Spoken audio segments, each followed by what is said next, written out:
વરાહપુરાણની કથાને આગળ વધારીએ. ભાગ 52. યત્વમ નક્ષત્ર રૂપેણ દ્વાદશ્યામી નમસ સ્થિત તક્ષત્ર મહમ વંદે મનોવાંછિત સિદ્ધયે.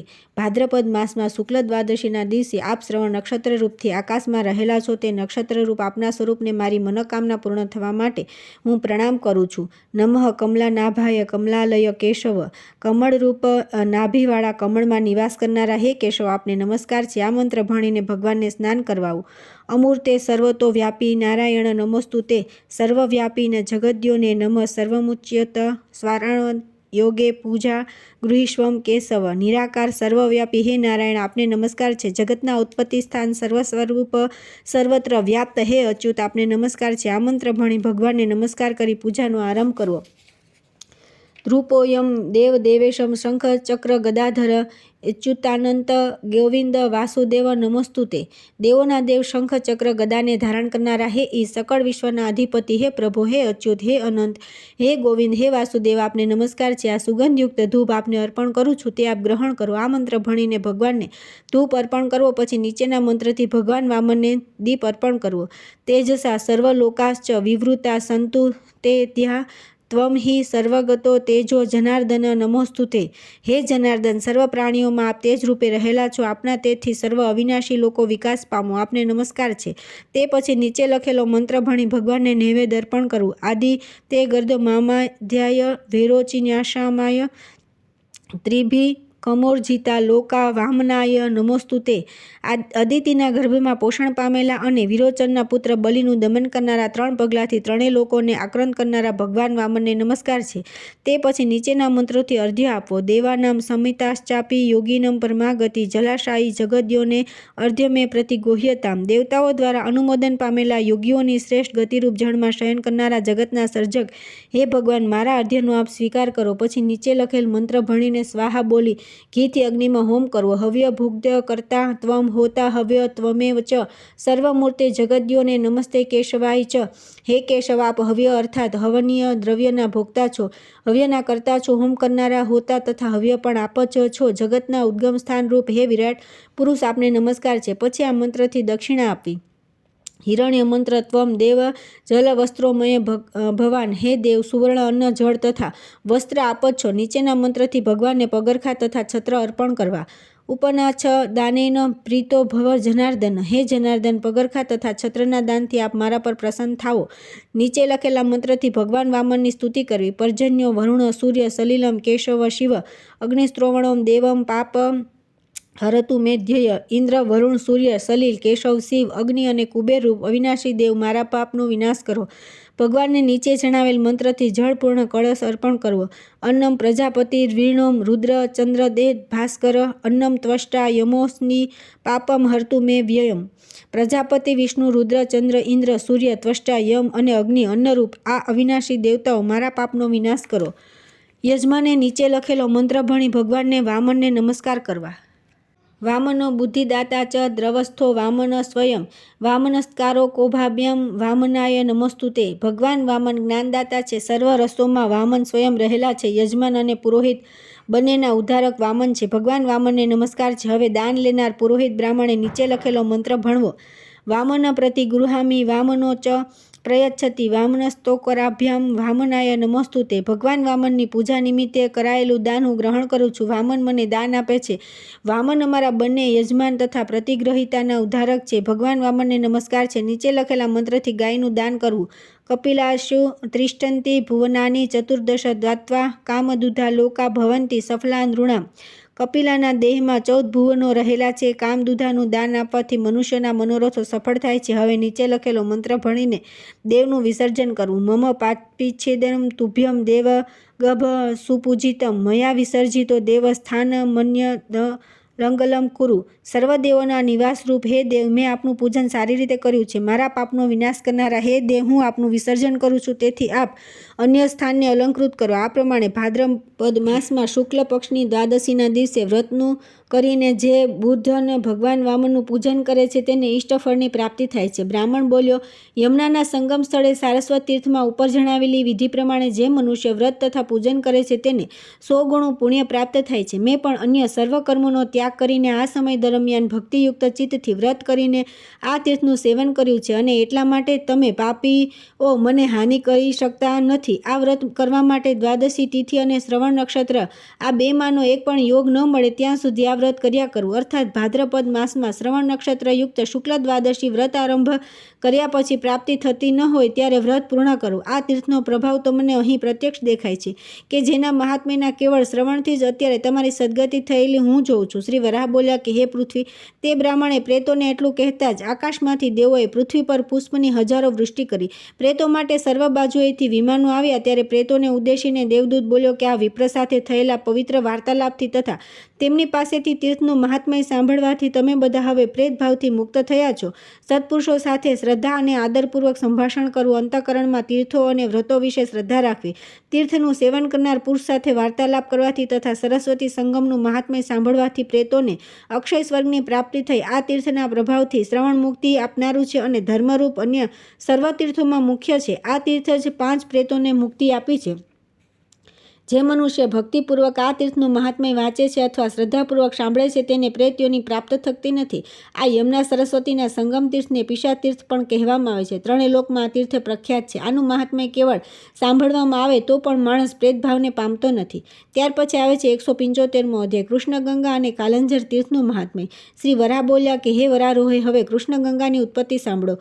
મનમાં ગંગાનું ધ્યાન કરીને કૃષ્ણદ્વૈપાયન વ્યાસમુનિ પાપોનો નાશ કરનારી યમુના અર્થાત કાલિંદી નદીના જળમાં સ્નાન તથા નિત્ય કર્મ કરતા હતા. સોમતીર્થ તથા વૈકુંઠ તીર્થ વચ્ચે આવેલી નદીને કૃષ્ણગંગા કહી છે. પવિત્ર અંતઃકરણવાળા વ્યાસ મથુરામાં નિવાસ કરીને મનમાં ગંગાનું ધ્યાન ધરી તેના પર તપ કરતા હતા. ત્યાં તેમના દિવ્ય આશ્રમનું શ્રેષ્ઠ મુનિઓ સેવન કરતા હતા.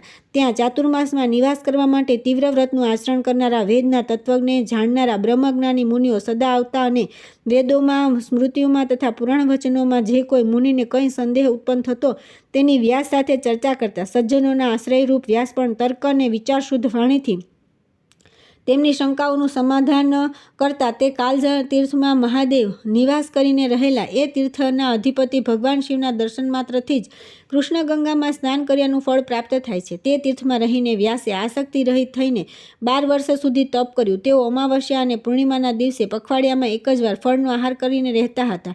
ત્યાર પછી તેઓ હિમાલય અને બદ્રિકાશ્રમમાં ગયા. સિદ્ધત્વને પ્રાપ્ત થયેલા વિશુદ્ધ અંતઃકરણવાળા ધ્યાન યોગમાં પરાયણ ત્રિકાળદર્શી તપસ્વી અને સમર્થ વ્યાસે પોતાના જ્ઞાનચક્ષુથી દર્ભિક્ષથી અત્યંત પીડાયેલા અને પાંચાલ દેશમાં ઉત્પન્ન થયેલા વસુ નામના એક બ્રાહ્મણને તેની પત્ની સહિત કૃષ્ણતીર્થમાં આવેલા પોતાના આશ્રમમાં પ્રત્યક્ષ જોયા. એ વસુ બ્રાહ્મણ આર્યાવર્તની દક્ષિણે આવેલી શિવ નદીના દક્ષિણ તટે આવેલા એક નગરમાં રહેતા હતા અને યજમાન વૃત્તિથી પોતાના જીવનનો નિર્વાહ કરતા હતા. ત્યાં તેને 5 પુત્ર અને 1 કન્યાની પ્રાપ્તિ થઈ. તેણે ધન અને ધાન્ય સહિત પોતાની કન્યા એક બ્રાહ્મણને પ્રણાવી. પુત્રીને પ્રણાવ્યા બાદ થોડા સમયમાં તે વસુ બ્રાહ્મણ અને તેની ભાર્યા મરણ પામ્યા અને તેમનો જમાઈ પણ તે પછી અલ્પકાળમાં મૃત્યુ પામ્યો. પોતાના માતા પિતા તથા પતિના અસ્થિ એકત્ર કરી તેમને તીર્થક્ષેત્રમાં પધરાવવા માટે તે બ્રાહ્મણ કન્યા મથુરા જવા નીકળી. અર્ધચંદ્ર તીર્થમાં જેના અસ્થિ પધરાવવામાં આવે તે નિત્ય સ્વર્ગમાં નિવાસ કરે છે. આમ તે બ્રાહ્મણ કન્યાએ કોઈ એક પુરાણના પ્રવચન સાંભળ્યું હતું. આથી તીર્થયાત્રાએ જતા એક સંઘ સાથે નીકળીને તે મથુરા જઈ પહોંચી. વસુના 5 પુત્રોની તે નાની બહેન બાળ વિધવા થઈ હતી. તે રૂપવતી અને કોમળ લાગતી હતી. તેમના માથા પર કાળા ભમર જેવા વાંકડિયા વાળ હતા. તેની સાથળો કેળના સ્તંભ જેવી ભરાવદાર હતી. તેના પગની આંગળીઓ પરસ્પર એકબીજાની નજીક હોઈને તે પરના નખ કાચબાની પીઠ જેવા ઢળતા અને તાંબાના વર્ણ જેવા સુંદર હતા. ત્રિવલીથી શોભતી તે ઉડી નાભી જમણી બાજુવાળા વળવાળી હતી. પાતળું પેટ અને સમાન કુક્ષીવાળી તથા ઉપસેલા પુષ્ટ સ્તન વાળી તે યુવતીની શંખના જેવી ગ્રીવા હતી. સહેજ ખુલતા મુખમાં મોતી જેવા સુંદર દાંત હતા. રાતા બિંબફળ જેવા ઓષ્ઠની નીચે ભરાવદાર હડપચી હતી. મૃગના નેત્ર જેવા કમનીય નેત્રવાળી, ધનુષના આકાર જેવી ભ્રમરવાળી અને હાથની સપ્રમાણ આંગળીઓના પરના રક્તવર્ણના નખવાળી તે યુવતી મધ્યમ કદની હતી અને મધુર વાણી બોલતી હતી. તેના આવા રૂપને લીધે તે સ્વર્ગથી ઉતરી આવેલી સાક્ષાત તિલોત્તમા અપ્સરા સમાન ભાસતી હતી. સુશોભન અંગવાળી તે નારી જે પુરુષને જોતી અને તેને જે પુરુષ જોતો તે સર્વ ચિત્ર સમાન સ્તબ્ધ થઈને ભાન ભૂલી જતા. આ પ્રકારની લાવણ્યવતી તે યુવતી મથુરામાં આવેલા તીર્થો પર સ્નાન કરતી ત્યારે એક સમયે ગર્વિષ્ઠ દ્રષ્ટિથી વેશ્યાઓના સમૂહને જોવામાં આવે. એવામાં તે તીર્થસ્થળમાં આવેલા ગર્તેશ્વર મહાદેવના મંદિરમાં કાન્યકુબ્જ દેશનો રાજા, જેમાં પુષ્કળ ધનનો વ્યય થાય છે, એવો એક જોવાલાયક અને પવિત્ર યજ્ઞ ક્ષત્રિયોચિત ધર્મો કરીને રહ્યો. ઇન્દ્રની અમરાવતી નગરીમાં ઇન્દ્રભવનમાં ગવાતા ગીતો અને વાગતા વાંદિત્રો જેવી રમઝટ ત્યાં ચાલી રહી હતી. ગર્તેશ્વર દેવની સેવામાં રહેલા તે વેશ્યાઓ દ્વારા પેલી વિધવા સ્ત્રીને પ્રલોભન આપવામાં આવ્યું. હવે તો તે યુવતી પણ વેશ્યાઓની સંગતિમાં પડવાથી ગીત અને નૃત્ય આદિ પ્રવૃત્તિમાં જોડાઈને તેમના જેવી થઈ ગઈ. એક સાધ્વી સ્ત્રી અસાધ્વી બની, અર્થાત વેશ્યાઓના સમૂહમાં રહેવાથી થોડા દિવસોમાં વેશ્યા બની ગઈ, અને દેવો તેને સ્વીકાર કર્યો હોય તેમ એ અબોધ યુવતી દેવદાસી સમાન વેશ્યાઓની સાથે રહીને પોતાની મરજીમાં આવે તેમ પ્રતિદિન વિહાર કરવા લાગી. ત્યાર પછી આવે છે અધ્યાય 176. વસી બ્રાહ્મણનું આખ્યાન અને કૃષ્ણ ગંગાની ઉત્પત્તિનું મહાત્મ્ય. શ્રી વરાહ બોલ્યા કે હવે એક સમય પાંચાલ દેશ નિવાસી વસુ નામના બ્રાહ્મણના 5 પુત્રમાંનો સૌથી નાનો પુત્ર વેપારીઓના સંઘ સાથે માલ સામાન લઈ વેપારાર્થે એક સ્થળેથી બીજા સ્થળે જવા માટે નીકળ્યો. રૂપાળો અને શ્રીમંત તે યુવક સર્વ દેશો અને પ્રાંતો, પર્વતો તથા નદી પ્રદેશોમાં ફરતો ફરતો મથુરા નગરીમાં આવી પહોંચ્યો.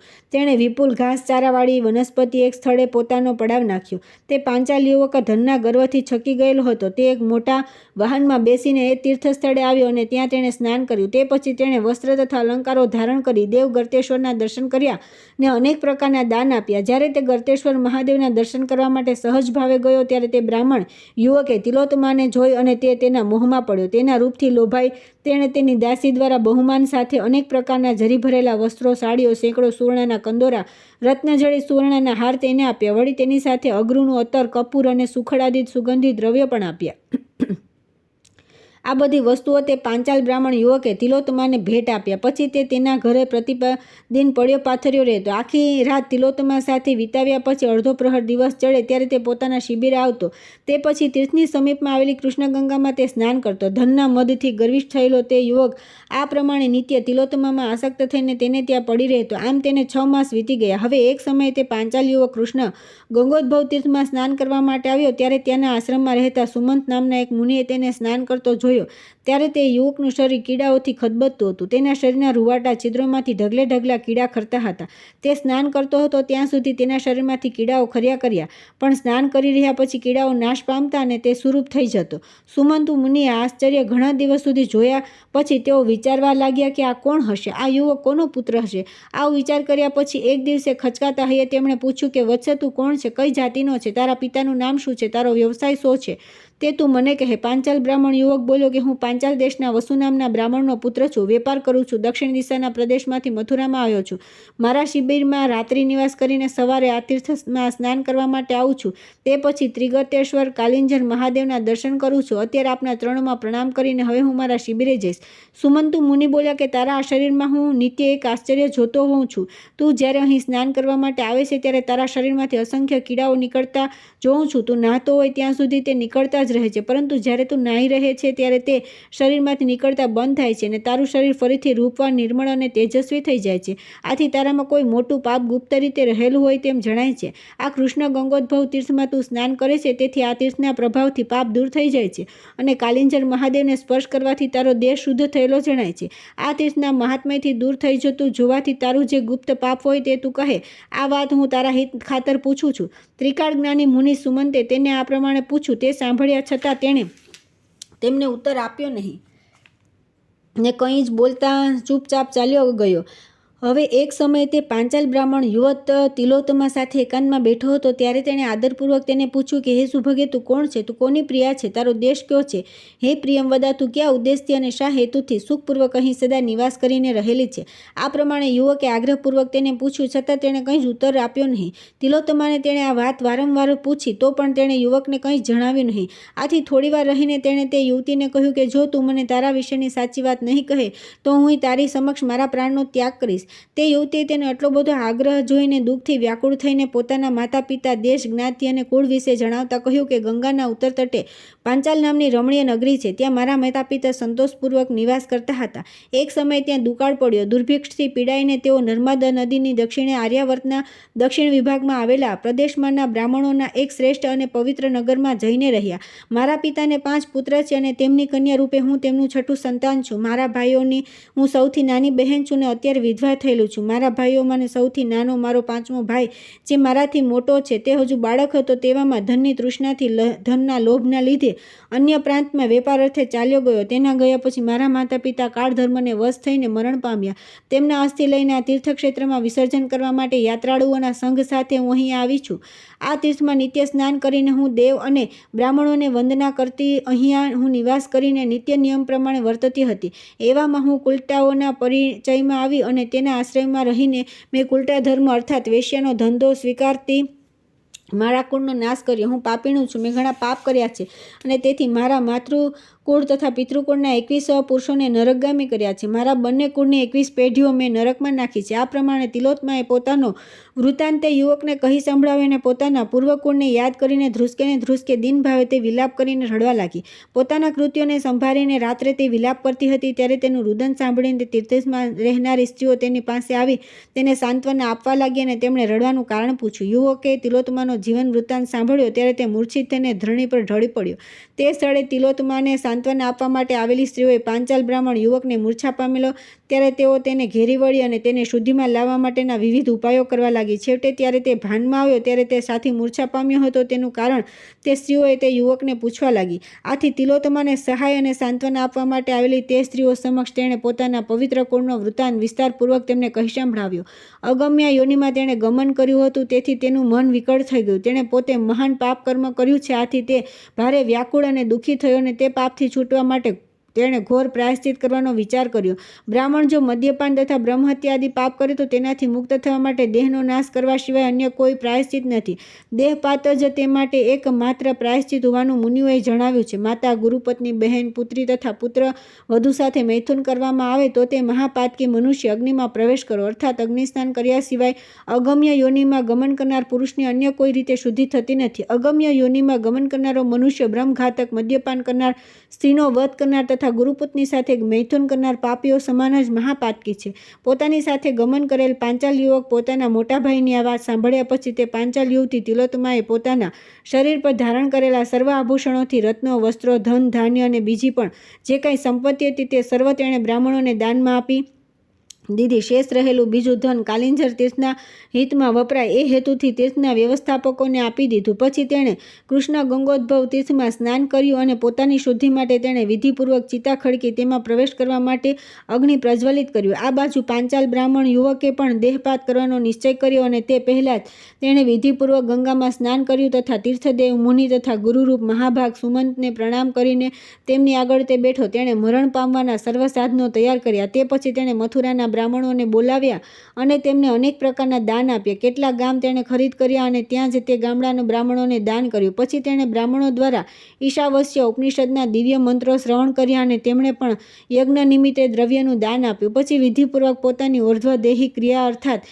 જીવનચર્યા કરી અને તેણે તે પછી કૃષ્ણ ગંગોદ્ભવ તીર્થમાં સ્નાન કર્યું અને તીર્થદેવના દર્શન કરી તેમણે પ્રણામ કર્યા. કાલિંજર મહાદેવના પૂજન માટે તથા તે સ્થળે યજ્ઞ થવાના હેતુથી તેણે એક દિવાલે બંધાવ્યું. તે પછી સંઘમાંના પોતાના માણસોને યોગ્ય સૂચનાઓ આપી અને મુનિ પ્રવર સુમંતના ચરણ ગ્રહણ કરી ધર્મને જાણનારો તે પાંચાલ બ્રાહ્મણ યુવક તેમને કહેવા લાગ્યો કે હે દેવ, આપનું દિવ્ય જ્ઞાન અદ્ભુત અને રોમાંચકારી છે. હે પ્રભુ, મારાથી અગમ્યાગમનનું પાપ થયું છે. હે ગુરુ, હું મથુરામાં આવ્યો છું ત્યારથી મારી બહેન સાથે અજાણતા સંભોગ થવાથી કુળનો નાશ કરનારું પાપ મારાથી થયું છે. હે મુનિ, આપની નિર્મળ દ્રષ્ટિ મારા પર પડી. મારાથી થયેલા પાપને લીધે મારા શરીરમાંથી નિત્ય કીડા ખરતા હતા. કૃષ્ણ ગંગામાં સ્નાન કર્યા પછી તેના પ્રભાવથી મારું શરીર નિર્મળ થઈ જતું. તે બધું આપે જોયું. મારા શરીરમાંથી કીડા કેમ પડે છે અને તે માટે મારું કોઈ ગુપ્ત પાપ કારણરૂપ હશે એવું આપ મને પૂછતા હતા. અગમ્યાગમનથી થયેલું પાતક જ મારા શરીરમાંથી કીડા ખરવાનું સત્ય કારણ છે. હવે તે પાપની શુદ્ધિ માટે હું આજે મારા દેહનો ત્યાગ કરું છું. તે માટે આપ મને આજ્ઞા આપો. હે સ્વામીજી, હું આપના ચરણોમાં વંદન કરું છું. આ પ્રમાણે બ્રાહ્મણે સુમંત મુનિને પોતાની પાપ કથા કહી સંભળાવી. તે પછી તેણે ચિતા પ્રગટાવી તેમાં ઘી નાખ્યું અને અગ્નિમાં પ્રવેશ કરવા માટે તે તૈયાર થયો. એવામાં આકાશવાણી દ્વારા તેના સાંભળવામાં આવ્યું કે અગ્નિ પ્રવેશ કરવાનું સાહસ કરીશ નહીં. તમે બંને જણા પાપથી મુક્ત થયા છો. સાથી અને કોના ભયના લીધે તમે બંને જણાએ મરવાનો નિશ્ચય કર્યો છે. જે ભૂમિમાં કૃષ્ણે ભ્રમણ કર્યું છે, જ્યાં તેણે મન ફાવતી ક્રીડા કરી છે, તે ચક્રના ચિહ્નવાળા તેના પગથી પવિત્ર થયેલી ભૂમિ બ્રહ્મના જેવી વિશુદ્ધ છે. અન્ય સ્થળે કરેલું પાપ તીર્થ સેવનથી નાશ પામે છે, પરંતુ તીર્થક્ષેત્રમાં કરેલું પાપ વજ્રના લેપ જેવું દ્રઢ થઈ જાય છે. આમ છતાંય અન્ય સ્થળે અથવા તો તીર્થક્ષેત્ર કરેલું પાપ ગંગા અને સાગરના સંગમ સ્થાનમાં સ્નાન કરવાથી અવશ્ય નાશ પામે છે. એક જ વાર તે સંગમમાં સ્નાન કરવાથી મનુષ્ય બ્રહ્મહત્યાના પાપથી મુક્ત થાય છે. પૃથ્વી પર આવેલા સર્વ તીર્થોમાં સ્નાન કરવામાં આવે તો પણ તે પંચ તીર્થોમાં કરવામાં આવતા સ્નાનથી મળતા પુણ્ય સમાન પુણ્યપ્રદ હોતું નથી. આમાં સંશય નથી. વિશ્રાંતિ તીર્થમાં એકાદશીના દિવસે, શોકર તીર્થમાં દ્વાદશી, નિમિષ તીર્થમાં ત્રયોદશી, પ્રયાગમાં ચતુર્દશી અને કાર્તિક માસની પૂર્ણિમા તથા અમાવસ્યાના દિવસે પુષ્કર તીર્થમાં સ્નાન કરનારો મનુષ્ય સર્વ પાપોથી મુક્ત થાય છે. અર્થાત ઉપર જણાવેલા 5 તીર્થોમાં નિર્દિષ્ટ સમયે સ્નાન કરનારા મનુષ્યના સર્વ પાપ નાશ પામે છે. વળી જો મથુરા ક્ષેત્રમાં આવેલા વિશ્રાંતિ, અસીકુંડ, સરસ્વતી, કાલિંજર અને કૃષ્ણગંગા તીર્થમાં સ્નાન કરવામાં આવે તો ઉપર જણાવેલા 5 તીર્થોમાં કરવામાં આવેલા સ્નાનથી પ્રાપ્ત થતા પુણ્યથી 10 ગણું પુણ્ય પ્રાપ્ત થાય છે.